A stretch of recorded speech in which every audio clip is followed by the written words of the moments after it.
सम्मानित साथियों, नमो बुद्धाय, जय भीम। हमेशा की भांति एक बार पुनः आपका हार्दिक स्वागत है आज के अम्बेडकर संदेश में। आज के अम्बेडकर संदेश 15 अक्टूबर 1956 को बाबा साहब के द्वारा दिया गया क्रांतिकारी भाषण का सारांश है। और इस सारांश के तहत आज हम 2-3 बिंदुओं पर विशेष तौर पर बाबा साहब के स्पीच को लेकर उपस्थित हुए हैं। बौद्ध धर्म व अन्य धर्मों में क्या विशेष अंतर है, क्या फ़र्क है, इन सभी में बारीकी से हम आपको बताने वाले हैं। बाबा साहब ने जिला जज की नौकरी बाबा साहब को मिलती है, लेकिन बाबा साहब ने उस नौकरी को ठुकरा दी। आखिर किसके लिए और क्यों ठुकराया बाबा साहब ने अपनी नौकरी को? आज के अम्बेडकर संदेश में स्वयं बाबा साहब अपने स्पीच में कहते हैं अपनी कमाई का कितना हिस्सा हम सभी को यानी कि हर बौद्ध अनुयायी को देना चाहिए मिशन के लिए, अम्बेडकर मिशन के लिए, या बौद्ध धर्म को आगे बढ़ाने के लिए, अपने समाज के लिए। आज के अम्बेडकर संदेश में बाबा साहब का निर्देश हम आपको बताएंगे।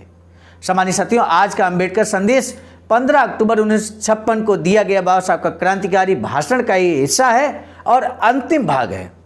अंतिम भाग होने के नाते पूरा का पूरा जो बाबा साहब ने स्पीच दिया उसका सारांश यहाँ पर आपको मिलने वाला है।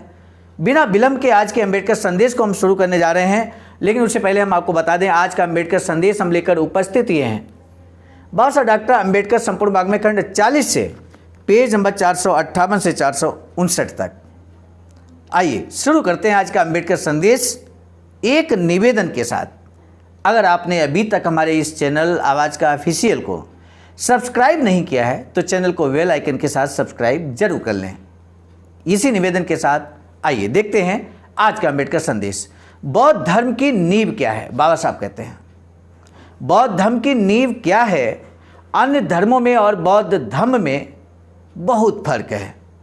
अन्य धर्मों में बदलाव नहीं आने वाला, क्योंकि वे धर्म मानव और ईश्वर के बीच का संबंध बताते हैं। अन्य धर्मों का कहना यह है कि ईश्वर ने सृष्टि का निर्माण किया, ईश्वर ने आकाश, वायु, चंद्रमा, तारे, सूरज सभी का निर्माण किया। ईश्वर ने हमारे लिए कुछ निर्माण करना बाकी नहीं रखा, इसीलिए ईश्वर की पूजा करें। ईसाई धर्म बताता है कि मृत्यु के बाद एक दिन अर्थात डे ऑफ जजमेंट होता है और उस दिन निर्णय के अनुसार सब कुछ घटित होता है। भगवान और आत्मा को बौद्ध धर्म में कोई जगह नहीं दी गई है। भगवान बुद्ध ने बताया दुनिया में सब जगह दुख है, 90% लोग दुख से पीड़ित हैं। उन दुख से पीड़ित गरीब लोगों को दुख से मुक्त करना बौद्ध धर्म का प्रमुख कार्य है। सम्मानित साथियों, अगर आप बौद्ध धर्म को मानते हैं और लोग आपसे पूछें कि बताइए बौद्ध धर्म का प्रमुख कार्य क्या है, तो आप बता सकते हैं ना कि दुखों को दूर करना, दुखों का नाश करना और दुखों को नाश करने का मार्ग बताना, ये बौद्ध धर्म का प्रमुख कार्य है। कार्ल मार्क्स ने बुद्ध से अलग क्या बताया?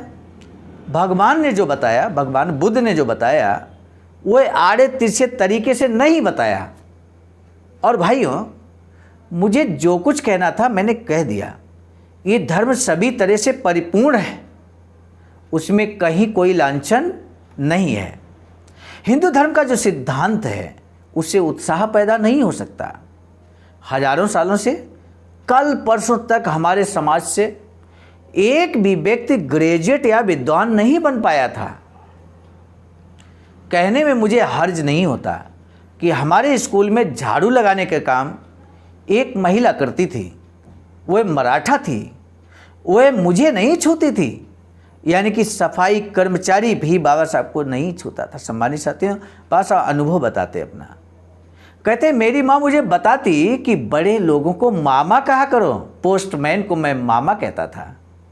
और इस बीच जब बाबा साहब ये बात कहते हैं तो हंसी के फव्वारे भारी जनसमूह के बीच छूटते हैं। बचपन में एक बार स्कूल में मुझे प्यास लगी थी। मैंने अध्यापक से कहा। अध्यापक ने कहीं और से चपरासी को बुलाकर उसे मेरे साथ भेज दिया और कहा इसे नल पर ले जाओ। हम नल के पास पहुँचे। चपरासी ने नल खोला और मैंने पानी पिया। मुझे स्कूल में पीने के लिए पानी तक नहीं मिलता था। आगे मुझे डिस्ट्रिक्ट जज की नौकरी दी गई। बाबा साहब कहते हैं आगे मुझे डिस्ट्रिक्ट जज की नौकरी दी गई थी, लेकिन मैंने उस बला को अपने गले पड़ने नहीं दिया। मैंने नौकरी नहीं की क्योंकि मेरे सामने सवाल था कि अगर मैं नौकरी करूंगा तो मेरे इन बहुजन भाइयों के लिए काम कौन करेगा।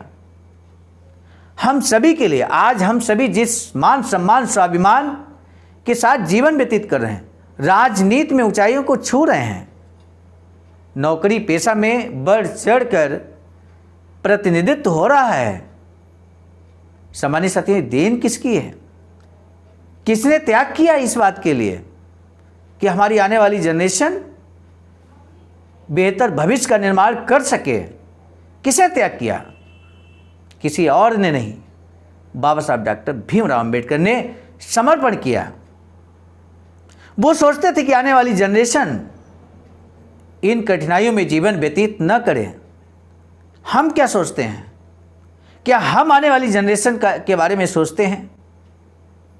जब माननीय सुप्रीम कोर्ट के द्वारा निर्णय दिया जाता है, सलाह दी जाती है, इस तरह की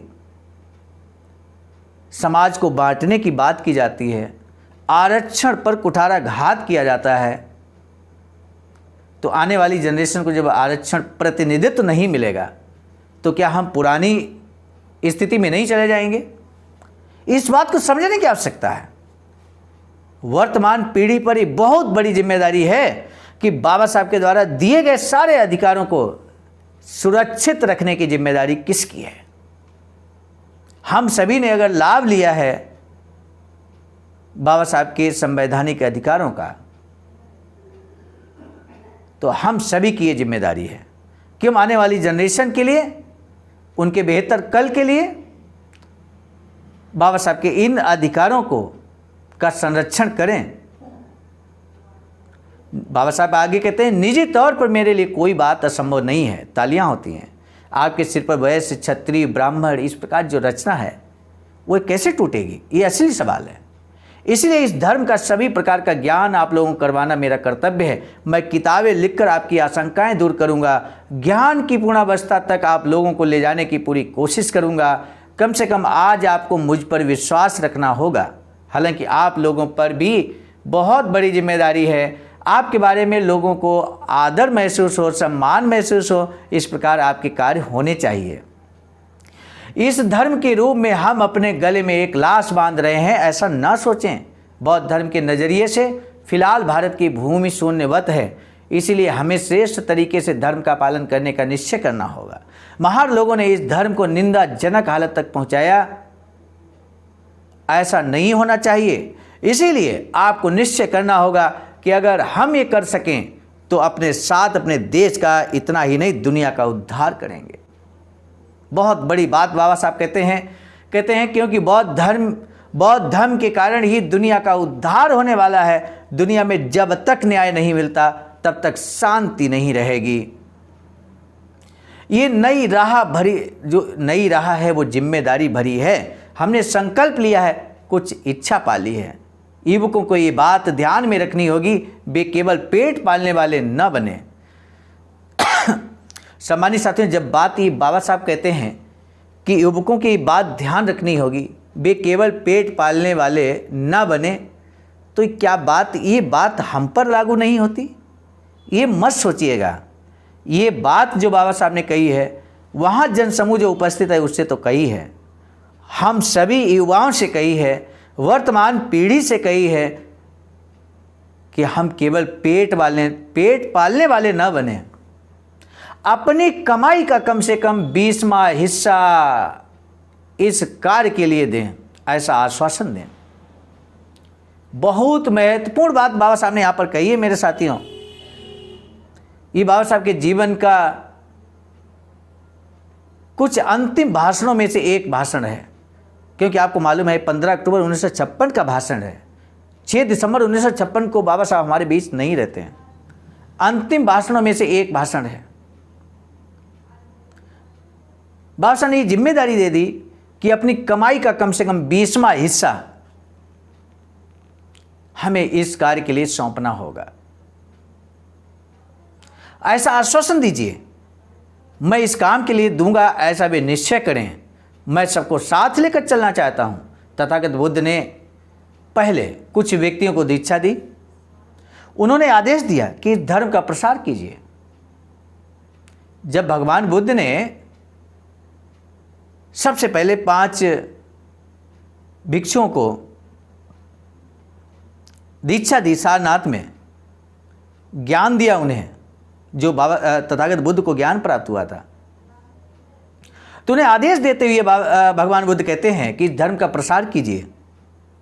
उसके अनुसार यश और उसके 40 मित्रों ने बौद्ध धर्म की दीक्षा ली। यश अमीर घराने से था। उन्हें भगवान ने धर्म कैसा है ये बताया। बहुजन हिताय बहुजन सुखाय लोकानुकंपाय धम्म आदि कल्याणम मध्य कल्याण पर्यावसान कल्याण। उस जमाने के हालात के अनुसार तथागत ने अपने धर्म के प्रकार का मार्ग बनाया। अब हमें भी कोई आयोजन करना होगा, इसलिए समारोह के बाद हर एक को दीक्षा दें। मैं घोषित करता हूं कि प्रत्येक बौद्ध व्यक्ति को औरों को दीक्षा देने का अधिकार है। भगवान बुद्ध ने जब अपने 5 शिष्यों को पहले ज्ञान दिया, उपदेश दिया सारनाथ में, तो उनसे कहा कि अब आप प्रचार प्रसार कीजिए बौद्ध धर्म का। आज 5 से 6 लाख लोगों को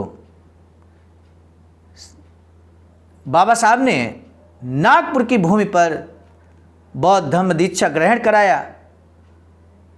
बौद्ध धर्म न बन जाए बौद्ध धर्म से, इसलिए 22 प्रतिज्ञाएं दिलाई।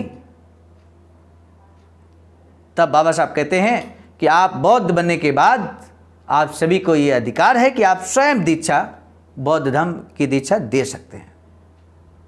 ये अधिकार दे दिया बाबा साहब ने। और इसी के साथ ये सबसे लंबा भाषण बाबा साहब का 15 अक्टूबर 1956 का लगभग 2 घंटे का भाषण था, यहाँ पर संपन्न होता है। आज का अम्बेडकर संदेश निश्चित तौर पर आपको बहुत अच्छा लगा होगा, और जो इस अम्बेडकर संदेश को, इस भाषण को, बाबा साहब के भाषण के इस हिस्से को सुनेगा, उसे भी अच्छा लगेगा। लेकिन उसे अच्छा लगेगा तब जब आप इसे शेयर करेंगे, उस तक पहुंचाएंगे। हमारा आपसे निवेदन है कि आप इस अम्बेडकर संदेश को शेयर जरूर कीजिएगा। आज का प्रश्न है, बोधिसत्व बाबा साहब डॉक्टर भीमराव अम्बेडकर ने दुनिया को उद्धार का मार्ग क्या दिया? बोधिसत्व बाबा साहब डॉक्टर भीमराव अम्बेडकर ने बुद्ध का मार्ग अपनाने के लिए युवकों को अपनी कमाई का कितना भाग देने का आश्वासन देने को कहा है। यानी कि हम सभी को अपनी कमाई का कितना हिस्सा देना चाहिए अंबेडकर मिशन के लिए, बुद्ध मिशन के लिए, बहुजन महापुरुषों के मिशन के लिए। 20वां हिस्सा बाबा साहब देने की बात कहते हैं मेरे साथियों। यानी कि 5%, कम से कम 5% हर व्यक्ति को, अगर 1 लाख वेतन है तो 5,000 रुपये आपका अंबेडकर मिशन के लिए जाना चाहिए। 50,000 है वेतन तो 2,500 जाना चाहिए आपका हर महीने। यदि आप ऐसा नहीं करते तो आप कैसे कह सकते हैं कि आप सच्चे अंबेडकर अनुयायी हैं? आप बाबा साहब की बात नहीं मानते तो सच्चे अंबेडकर अनुयायी होने का दावा नहीं कर सकते। सामान्य साथियों, अगर आप सच्चे अंबेडकरवादी हैं, सच्चे अंबेडकर अनुयायी हैं, तो बाबा साहब की महत्वपूर्ण बातों को आप जरूर माने। बाबा साहब की सारी बातें अति महत्वपूर्ण है हम सभी के लिए। बाबा साहब ने एक और निर्देश दिया था, बहुत हार्दिक इच्छा थी बाबा साहब की कि वैचारिक सेंटर का निर्माण हो, लेकिन बाबा साहब ने बौद्ध धर्म को स्थापित करने के लिए यहाँ पर अपने अंतिम दिनों में, यूँ कह सकते हैं 1956 में, और इधर वैचारिक सेंटर पर ध्यान केंद्रित नहीं कर पाए। लेकिन उन्होंने इतनी बड़े जन समूह को बौद्ध धर्म दीक्षा स्वयं लिया, उनको भी दिलाया। ये बहुत बड़ा कार्य बाबा साहब ने कर दिखाया। एक कार्य छूट गया, वैचारिक सेंटर बनाने का, जो बाबा साहब चाहते थे। 1938 में पहली बार जिक्र किया, 1938, 39, 40, 41 में जमीन भी खरीद लिया, पैसा भी इकट्ठा हुआ मेरे साथियों, लेकिन अंततः वो बन नहीं पाया। ऐसे में अब वैचारिक सेंटर बनाने की महती आवश्यकता को देखते हुए अखिल भारतीय अनुसूचित जाति जनजाति कर्मचारी कल्याण एसोसिएशन बहुजन बोधि समाज संघर्ष समिति ने मिलकर यहाँ पर बीड़ा उठाया और भाईचारे सेंटर बनाने जा रहा है। आप भी सहयोग कर सकते हैं दिए गए अकाउंट नंबर पर। स्वतंत्र हैं। बाबा साहब ने कहा ये अपनी कमाई का 5% आपको भाग 5% देना चाहिए, 20वां हिस्सा देना चाहिए। तो मेरे साथियों, आप भी करिए, जरूर करिए। आज का अंबेडकर संदेश लेकर हम उपस्थित थे मिशन नायक बुद्धमित्र मुसाफिर सर राष्ट्रीय अध्यक्ष आवाजका नई दिल्ली की प्रेरणा में, और साथ ही साथ संकलनकर्ता के रूप में परमादरणीय विजय कुमार बौद्ध जी, प्रांतीय कोषाध्यक्ष आवाजका बिहार, प्रस्तुतकर्ता के रूप में मैं स्वयं सर्वजित आर्य, राष्ट्रीय मीडिया प्रभारी IIT सेल आवाजका नई दिल्ली। मिलेंगे नए डॉक्टर अम्बेडकर संदेश में, तब तक दीजिए इजाजत। आप सभी को सादर नमो बुद्धाय, जय भीम। सम्मानित साथियों, यदि आप हमारे इस चैनल आवाजका ऑफिशियल, जिस पर नियमित सुबह 5 बजे डॉक्टर अम्बेडकर संदेश आपको मिलता है, आप हमारे इस चैनल को सपोर्ट करना चाहते हैं, तो हमारा आपसे निवेदन है कि आप हमारे इस चैनल को सब्सक्राइब कर लें, वीडियो को शेयर, लाइक, कमेंट जरूर करें।